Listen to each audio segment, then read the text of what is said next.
प्रतिज्ञा.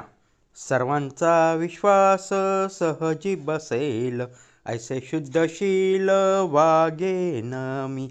देवदेश राजे गुरु आप्त इष्ट, सर्वांशी एकनिष्ठ राहीन मी. शरीराने शुद्ध, मनाने निर्मळ, कृतीने सरळ राहीन मी. आई बाप गुरु अधिकारी खरे, अज्ञात्यांच्या त्वरे पाळीन मी. म्हातारे दुबळे आंधळे पांगळे, सेवा त्यांची प्रेमे करीन मी. मुकी जनावरे गरीब बिचारी, मित्र माझी सारी मानीन मी.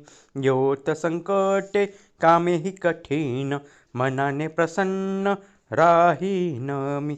चारित्र्याचे आम्ही करू संपादन, धरू अभिमान संस्कृतीचा. मधुर वाणीने सुखवू सर्वांशी, वाणू अहर्निशी ऐक्य भाव. सोडून विचार दुष्टा भेदाभेद, मानवाची देव मानू आम्ही.